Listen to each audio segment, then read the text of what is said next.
Coming to you live and direct from Now Valley Entertainment. What's up, boxing fans? TBE Boxing here again. All right, so we have another fight coming up. Uh, Daniel Jacobs versus Gennady Golovkin. It's coming up soon. Uh, Interesting fight. Interesting fight. Now, from what I've seen so far, from what I've been hearing, not many people are gonna giving Jacobs a chance against Golovkin, and they have, they give, various reasons why they think that Golovkin is going to win the fight. And there's a few people that say that, one or two that says that Daniel has a chance, you know. Now, from my perspective, this will be an interesting fight. Now, Daniel, does Jacobs have a chance against Golovkin? Yeah, he has a chance. I mean, he is a legitimate middleweight. He's tall. I think he's close to 6 feet or right around 6 feet, and I think Golovkin is around 5'10", 5'11", something like that. So he has, a size advantage. I think Golovkin reaches better than his though. I think Golovkin might have the longer arms. I'm not sure, but anyway, uh, so Daniel is gonna come in there with some advantages, in terms of height. He does. He has pretty good movement. Okay, he has good boxing skills. Not the best in the world, but he has good movement, and he has good skills. I mean, uh, his defense. Jacobs, I'm talking about now. His defense is not the best. Okay, he kind of carries his left hand a little low, especially after you throw a jab sometimes. Okay, and I don't think he wants to do that against Golovkin. But when all is said and done, he does have, if you were to look at it strictly from a technical standpoint, look at it, on paper, he has the tools to be able to outbox Golovkin. The question is, can he do for 12 rounds? Can he outbox Golovkin? Can he touch Golovkin and don't get touched? Does he have the power to knock out Golovkin? I'm not sure about that part of it. I mean, from what I've seen him, I've seen him fight, and he does have decent power. But let me just make a comparison, so we could have a way to kind of gauge where we are with this fight. If you compare Jacobs to Brook, we all saw the fight that Brook had against Golovkin, and according to Brook, he laid out the blueprint. And I mean, there's some say yes, some say no, but let's look at it. Brook and Jacobs have similar style. Okay, not 100% similar, but they have a kind of almost the same style.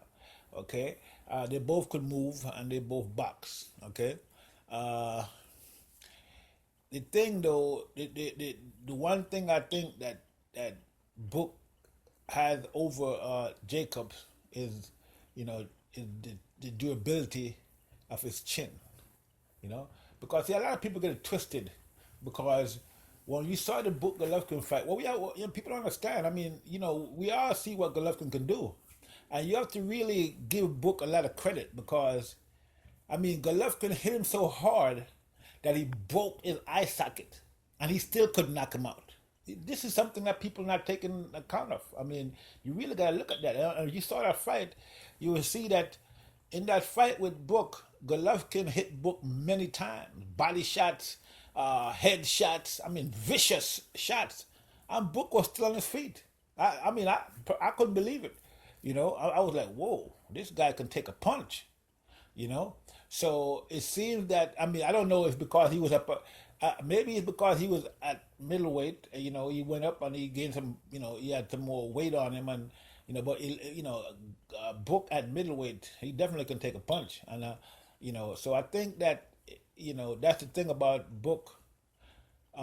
He can take a punch. I think he could take a better punch than than Jacobs. And the reason why I say that is because I saw the fight with Jacobs against Pirogue, and that was a one punch knockout. And Pirogue is not a knockout fighter. Okay, so if you could knock out Jacobs with one punch, and I think his record at the time was like 7 knockouts. I mean, that's a big thing. I mean, that's but then again, that was some people are saying that it was right before Jacobs' illness, and maybe his illness was in his body, and his grandmother died, and all these different things they're saying that why that happened, and that now he's a whole different person. But I'm afraid that one punch is a really big. One punch. I mean, one punch by a guy that's not even a knockout puncher. So I don't see how he's gonna take the punches that Golovkin is gonna dish out if he gets hit. I mean, from what I've seen of Jacob's fight so far, in the Perot fight and his many other fights, I think that if it was Jacobs in there instead of, all right, let me just put it to you like this: if he goes in there and take the punches that Brook took, he's gonna get knocked out. That's all I'm saying. Okay, he's gonna get knocked out. I think Brook can take a better punch. I think Brook is tougher than he is, and we've seen that. Okay, Brook is I mean, I still think that if Brook hadn't got his eye socket broken, he would probably have outpointed Golovkin in that fight. I mean, from the judges' card, he was winning during the fifth round. I mean, if that fight was stopped on cuts, and if he would have headbutt or something like that to stop the fight, he would have won the fight because he would have had on points. You see? So, we have to really look at this thing for what it is. You know what I mean? So, that's, I mean, Brook can take a good shot. And we have seen, he has never been knocked out. He has been knocked down, but never knocked out. Jacobs has been knocked down and knocked out. And that's a one punch knockout. Okay? So that is what it is. So all right, with all that said, let's take a look at this. Let's look at the bright side. One thing about Jacobs, he has good movement. I mean, he moves like a dancer in the ring. He's very good in movement. I mean, I don't know how he's going to do against against Triple G, because Triple G is good at cutting the ring off. So we have seen a lot of people try to move against him, and he ended up cutting the ring off and cornering them. So what you have to do with him, you have to, just like what Brook was doing, you have to hit him hard, make him feel it. Don't run, but just give him some angles. If you're good enough to give him angles and then fire back, at the same time, you should be able to beat him. And I think, I mean, like I said, technically, Jacobs had all the tools that it will take to beat Golovkin. Good movement, good power. Okay, he definitely have the experience. But again, his chin is very suspect. And you don't want, I just don't, I mean, that chin, if Golovkin touches him, the fight is going to be over. I don't think he can take the shots that I saw Brook take, okay? And I don't think so. But, I could be proven wrong, so we'll have to see. So, he'd have to go in there and basically fight the best fight of his life, really, to win this fight. You have to do a lot of movement.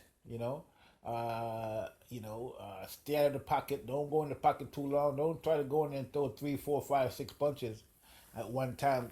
This combination, you have to basically box, hold, and then try to get Golovkin out to like say around the 8th, 9th round.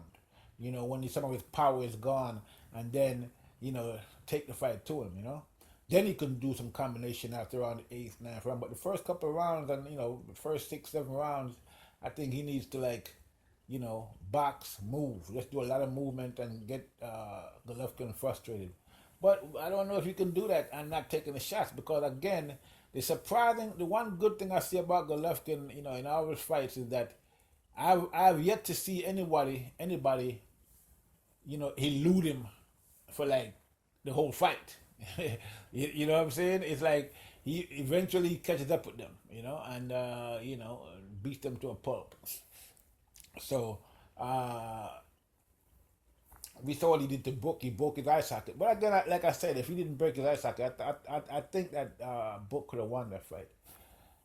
Can the question is, can Jacobs beat Golovkin? Yes, he had the tools to do it. But having the tools doesn't mean that you're going to get the job done. Okay, there's a lot of intangibles. Okay, and so he had the tools, he has the height, he has the reach, he has the movement. Okay, so he has to put all those factors, and he has the power. He has to put all those things together to make it work, all in unison, all in sync. All that has to be in sync. The movement, the height, the reach, the power. And he has a good jab. So that jab, but the thing about his jab is that he throws the jab, but then he comes back and his hands are down. He doesn't keep his hands up when he brings the jab back, which is a big thing, a big mistake if you're gonna go in there against Golovkin. He's gonna take advantage of that. So he has to work on his jab. Work on keeping his hands up, and but he has to use that jab and use his movement constantly. And then 1, 2, 3. Good, good. But is he gonna be able to do that against Golovkin for 12 rounds? That's gonna be a difficult job for anybody, much less Daniel Jacobs. So I'm really looking forward to see the fight because really, at the end of the day, this is like one of the next test that I see that Golovkin has. His first real test, I think, was probably Brook, and this is gonna be another test for him. And I think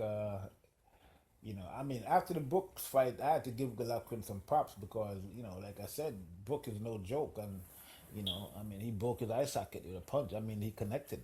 You can't break someone's eye socket unless you don't connect. And Brook is pretty, has pretty good defense. But I always thought that Brook's defense was a little, it's a little not as good as it could be. He could be better on his defense. He could tighten it up a bit. And so if you if you did a little bit more movement earlier in the earlier rounds against Golovkin, he probably could have lasted, and ended up winning the fight. He went into 5 rounds. He didn't quit. And there's another thing we have to keep in mind. Brook didn't quit against Golovkin. It's corner threw the towel in, So that was on them. So again, for a guy to be in there fighting with a broken eye socket, because I think he got his eye socket probably broken in the first round, or maybe the second. I don't know, but I think he was early in the fight when he got his eye socket broken, and he kept fighting for like all those other rounds with a broken eye socket, and was still doing good.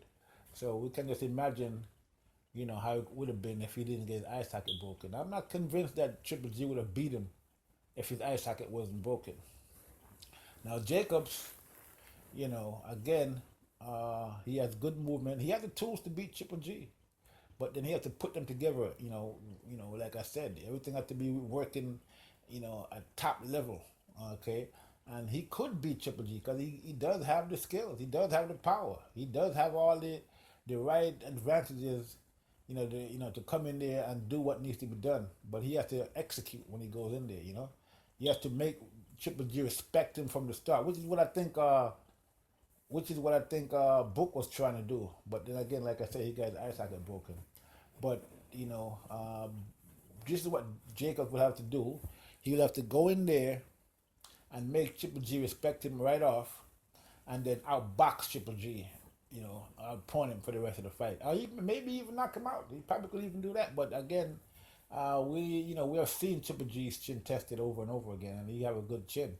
Brook gave him some vicious shots that probably would knock a lot of other people out, but he just kept coming. So it should be an interesting fight. I would think that